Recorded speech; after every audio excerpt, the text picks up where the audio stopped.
Bonjour à tous et bienvenue dans cette nouvelle vidéo. On se retrouve une fois de plus pour parler sortie et pour parler film. On va parler d'une sortie film sur la plateforme Disney+.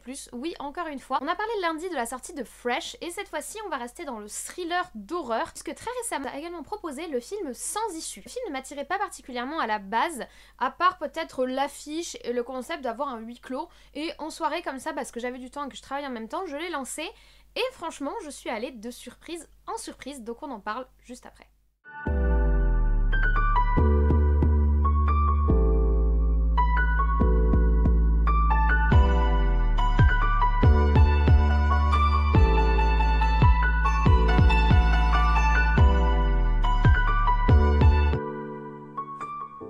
Alors, le film Sans issue, ou plutôt No Exit de son titre original qui a été conservé au Canada et aux États-Unis, est un film qui est sorti le 25 février 2022 sur Disney+, et qui a la durée très honorable de 1h30. C'est très rare à ce jour qu'on continue à avoir des films d'1h30. C'est plutôt une durée totalement raisonnable et totalement efficace pour un film, totalement suffisante pour développer une histoire. On le voit très bien dans ce film-là, mais voilà, on est plutôt dans les tendances actuelles sur des films d'1h45, 2h, donc c'est très honorable de faire un film d'1h30. Et il est classifié dans la catégorie thriller, épouvante, horreur. Je dirais pas que c'est un film d'épouvante ou d'horreur, par contre je pense qu'il a une tendance film gore, un petit peu comme le film dont on a parlé lundi. Tout comme Fresh dont nous avons déjà parlé, le film est classifié déconseillé au moins de 18 ans sur la plateforme de Disney+. C'est justifié au vu de l'hémoglobine qui est présente, même si c'est pas la thématique principale du film, il y a quand même une certaine violence, en tout cas dans la troisième partie du film, dernier tiers on va dire. C'est justifié de ma part et comme je vous l'expliquais dans la vidéo Fresh, c'est très bien affiché au début du film. Au niveau de la réalisation, on retrouve Damien Power qui a réalisé le film Killing Ground en 2018. Film dont j'ai très peu de souvenirs. Je sais que je l'ai vu, je me rappelle globalement du scénario, mais j'en ai très peu de souvenirs. Il ne m'a pas du tout marqué, mais c'était déjà un thriller de type horrifique un petit peu. Donc c'est un thème auquel le réalisateur a l'air de tenir, mais voilà. Son précédent film n'a pas fait que je m'étais retournée sur son travail, et ce film-là non plus, je pense, très sincèrement. Le synopsis du film est adapté d'un livre qui porte le même nom, c'est-à-dire No Exit, qui a été écrit par Taylor Adams. Alors je peux pas ni vous le recommander ni vous dire ce que j'en pense puisque je ne l'ai pas lu, mais il a été reconnu comme un très bon polar noir. Donc on est dans la même thématique de thriller un petit peu horrifique. Au niveau du casting, le film est porté par une jeune actrice, Havana Rose Liu, que je trouve absolument magnifique. Vraiment, je trouve que c'est une très très belle personne, elle est très très belle, elle rend très bien à l'écran, elle a un côté un petit peu intriguant, une beauté un petit peu intrigante, mais elle est vraiment très très belle.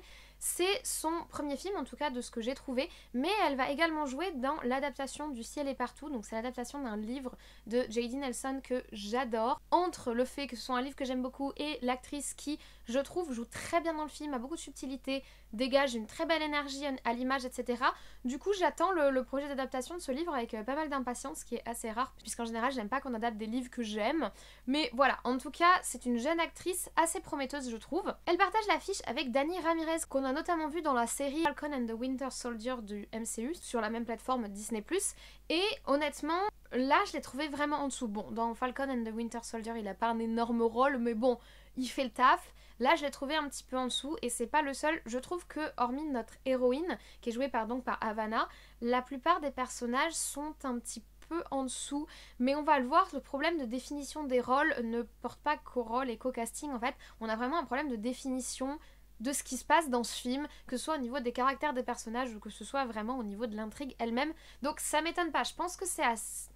Le film a l'air assez chaotique en fait, et ça se ressent, pas dans le jeu de l'héroïne, qui a une ligne assez droite et assez fluide à la lecture, mais dans le jeu des personnages secondaires. On voit également dans le jeu de Dennis Herbert, donc Dennis Herbert il a joué dans la série Lucifer, très bonne série par ailleurs, et là on voit vraiment que son rôle n'a pas vraiment de définition, on dirait vraiment que ce qu'on lui a écrit comme ligne de personnage doit faire 2 lignes quoi. C'est-à-dire, il se positionne dans un cliché au début et puis son personnage n'évolue pas vraiment, mais à la fois il fait face à plein de situations différentes. Il y a vraiment eu un problème au niveau de la direction des acteurs, je pense. L'héroïne s'en sort très bien, mais pour les autres, c'est assez dommage et ces deux-là ne sont pas les seuls. Au niveau du synopsis, une jeune fille qui a une vie assez chaotique essaye de rejoindre sa famille car sa mère est à l'hôpital, mais il y a une tempête de neige, elle ne peut pas passer le col de la montagne et elle va se retrouver coincée dans un espèce de relais du coin, on va dire, avec un groupe d'inconnus. Et en sortant, en fait, à l'extérieur, elle va découvrir que dans l'un des véhicules, il y a une petite fille qui a été enlevée. Donc en gros, ces inconnus avec qui elle partage ce relais pour on ne sait combien de temps, il fait nuit, il fait froid, il y a la tempête de neige, ils ne peuvent pas partir. Parmi eux, il y en a un qui a kidnappé cette gamine. Et on va vraiment être dans cette tension où tout le monde est suspect et il faut faire attention à tous les indices, etc. En tout cas, c'est ce que moi je m'attendais à voir, puisque ce film est complètement insaisissable et n'arrive pas à se décider au niveau de son intrigue. Ça, c'est l'intrigue qu'on nous propose au début, mais elle dure à peine 15 minutes. Et c'est là qu'on va entrer dans le vif du sujet des problèmes du film, parce qu'il y a vraiment un énorme problème sur la conception de l'histoire du film et sur la conception de ses personnages. Le film est vraiment étrangement écrit et assez instable. Alors au niveau des visuels et de la BO, alors la BO est inexistante déjà, totalement, vraiment, le soundtrack est vraiment pas intéressant, très très lambda on va dire. Au niveau des visuels, on est sur quelque chose d'assez classique. Alors on essaye de lancer des petits codes un petit peu connus, on a cette ambiance relais de montagne, un petit peu kitschouille, entourée par la neige, avec une tempête de neige, on peut retrouver des codes un petit peu à la Shining, vous voyez, mais ça tient pas longtemps. On introduit une dimension de huis clos qui pourrait nous faire penser à des thrillers de type Agatha Christie qui pareil ne se tient pas longtemps puisque le huis clos n'en est pas vraiment un. Voilà, au niveau des décors, c'est pas fifou. Au niveau des personnages, c'est pas fifou. Alors bon, le fait qu'ils soient coincés, ça fait qu'il y a qu'un seul décor. Au final, c'est ce relais et la zone qu'il y a autour et le parking.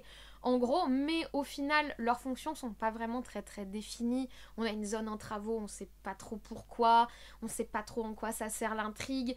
Vraiment, il pose beaucoup de questions ce film. Il pose beaucoup de questions, il apporte pas beaucoup de réponses par ailleurs. Mais au niveau des visuels, c'est assez classique, il n'y a pas une photographie fantastique. Bon alors après, moi il suffit de mettre des gouttes de sang bien rouge sur une neige bien blanche pour que je trouve ça super esthétique, que ça rende bien à l'image en fait. Donc il y a 2, 3, 4 plans, surtout en fin de film, qui sont pas mal. Mais bon, ça sauve pas le reste qui est extrêmement classique et en plus très très sombre. Ah oui, ça aussi, le film est très très sombre, on voit pas grand chose la majorité du temps. Alors soit on est sur une caméra qui bouge, pour montrer qu'il y a de l'action, la caméra bouge, soit on est sur quelque chose d'assez statique dans l'entrée du relais. C'est visuellement, c'est pas hyper pertinent. Il y a quand même quelque chose qui m'a intéressée, c'est que passé un certain moment, on entre dans une esthétique très gore, très violente, d'un coup d'ailleurs, d'un seul. Et là, ça m'a un petit peu plus intéressée puisqu'on va parler à des codes que je connais et que j'apprécie. Et d'ailleurs, on y va vraiment à fond, hein. On est sur quelque chose d'assez... ça arrive d'un coup et ça y va quoi. Le moins de 18, tu le sens passer. Mais là encore, on n'insiste pas tant que ça. Il y a de l'hémoglobine, mais on va pas nous le montrer avec une esthétique particulière. On va dire, voilà, il se passe ça. C'est mis à l'image. Mais c'est assez brut, en fait, visuellement. Et cette vision un petit peu brute qui nous montre l'action telle qu'elle est, on essaie également de nous la montrer dans la construction rythmique du film qui se veut haletant, mais trop haletant. Trop, c'est trop, en fait. On passe d'une intrigue à l'autre, d'un point à un autre, sans avoir le temps de s'installer. Je sais pas si le but est de surprendre le spectateur. Ah, c'est sûr que moi, ça m'a surpris. Hein. Je ne comprenais pas du tout où ça allait. Ça allait dans tous les sens, ça va. C'est-à-dire, on commence par un style Agatha Christie huis clos. En fait, non, c'était pas ça. 10 minutes après, boum, ça a encore changé. On entre sur un style un peu plus Shining, avec le côté, il y a quelqu'un avec nous, il est violent, il est menaçant, il essaye de nous piéger. Et ça reste pas non plus. Ensuite, on tourne quasiment à un truc à la Prisoners, qui ne se maintient pas non plus, avec un côté un peu sombre, je suis armée d'un marteau et je suis prête à tout, qui se maintient pas non plus. Ensuite, on rentre dans une dimension gore, qui se maintient pas non plus. Le film alterne entre plein de thématiques différentes. On a l'impression que lui-même, il connaît pas exactement son identité. En fait, j'ai l'impression que le film n'a pas vraiment défini ce qu'il voulait faire, en fait, ce qui allait se passer, quelle est l'ambiance qu'il voulait donner. On comprend, il y a une histoire, hein, il y a une trame, mais on comprend pas quelle ambiance visuelle et quelle ambiance au niveau de l'installation du rythme ils ont voulu donner à cette histoire, en fait. Il faut faire des choix, et à un moment, j'ai l'impression qu'ils n'ont pas fait de choix. Ils ont tout mis dans une grosse salade et ils ont fait un gros mélange, ce qui fait que c'est hyper déstabilisant, c'est désagréable. En fait, c'est désagréable et c'est dommage parce que pour moi, toutes ces idées sont de bonnes idées et toutes ces idées collent bien au scénario. Il aurait juste fallu en choisir une ou deux maximum, c'est-à-dire tu peux donner un côté huis clos, tout le monde est suspect, un rythme un peu plus lent, un petit peu plus enquête, un petit peu je collecte des indices et ensuite passer, une fois que tu as découvert le suspect, sur quelque chose de très gore et très violent. Donner une ambiance Shining type il y a quelqu'un parmi nous, il nous veut du mal et rajouter du violent également. Mais le fait de tous les alterner les uns après les autres et de pas maintenir une consistance en fait, c'est hyper décevant. C'est-à-dire moi quand j'ai commencé le film je me suis dit ah cool, un huis clos avec tout le monde est suspect et on va devoir collecter des indices, bon un truc un petit peu plan-plan mais c'est pas grave tu vois. En fait non, on nous dit qui c'est, le méchant, ok, bon c'est lui. Et puis en fait, ah, rebondissement, et encore rebondissement, et encore rebondissement. Mais les gars, trop de rebondissements tue le rebondissement. Attention. Parce que là, au bout d'un moment, limite, au bout de genre, le film dure 1h30, au bout d'1 heure de film, j'étais en mode, en train de faire mes propres hypothèses. Genre, ah, bah bientôt, il y a l'ours qui va arriver pour nous envahir. Ah, les aliens, on n'a pas encore eu les aliens. Enfin, vraiment, en fait, on avait eu tellement de changements de paradigme depuis le début du film que moi, j'étais prête à tout voir. J'étais prête à tout voir. Les vampires, les loups-garous, la police qui est mêlée à l'histoire. Moi, j'étais prête à tout voir, tellement on m'en avait déjà mis une pile comme ça. C'est-à-dire que pour moi, le contrat de crédulité avec le spectateur était rompu, tellement on a perturbé, en fait. On venait tout le temps secouer la boîte, quoi. Au bout d'un moment, il faut laisser quand même la tension s'installer. Et si tu laisses pas la tension s'installer, et si tu laisses pas le rythme de ton film s'installer, ton film n'a pas vraiment d'identité et c'est juste un enchaînement de plans et un enchaînement d'actions. Et c'est vraiment dommage. C'est vraiment dommage parce qu'on a une héroïne qui est attachante, une histoire qui est sympathique, qui fonctionne. Enfin, c'est quelque chose de déjà vu, le côté coincé par la tempête de neige avec des gens chelous et inconnus, avec le côté je découvre qu'une petite gamine est dans la bagnole. Tu te dis, ouais, il va falloir qu'elle gère, il y a plein de paramètres à gérer par rapport à ça.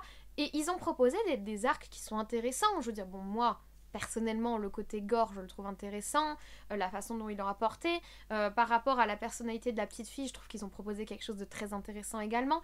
Mais je pense qu'ils ont voulu trop en faire. Peut-être que pour le coup, le film est trop court pour nous en mettre autant. Peut-être qu'il aurait fallu faire des choix. Voilà, j'ai l'impression que quand ils ont créé le film et créé le scénario et écrit leur truc et filmé leur truc, ils savaient pas exactement quelle identité ils voulaient donner à leur film et du coup leur film n'a pas d'identité. Il est complètement insaisissable et c'est dommage.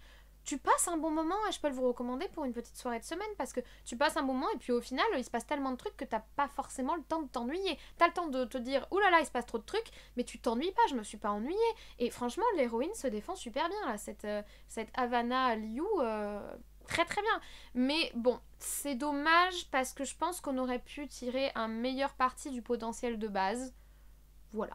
Je vous remercie d'avoir écouté cette vidéo et cet avis sur le film Sans issue. Dites-moi en commentaire si vous l'avez vu, si vous intéresse, si vous avez aimé cette vidéo, si vous avez des commentaires à faire. Comme d'habitude, j'y répondrai avec plaisir. Je vous remercie comme toujours pour votre soutien au quotidien, pour nos échanges, pour vos abonnements, pour vos commentaires. Si vous n'êtes pas abonné, n'hésitez pas à le faire, n'hésitez pas à activer la cloche, n'hésitez pas à suivre mes réseaux pour avoir les actus de la chaîne. Moi, je vous remercie comme d'habitude pour votre soutien. Voilà, je prends toujours autant de plaisir à vous filmer ces vidéos, je prends toujours autant de plaisir à regarder des films et à me dire qu'est-ce que je vais bien pouvoir vous raconter dessus et qu'est-ce qu'on va même pouvoir échanger dessus. Voilà, donc je vous souhaite comme d'habitude une très bonne journée, une très bonne semaine, de très bons visionnages et nous on se retrouve très très vite.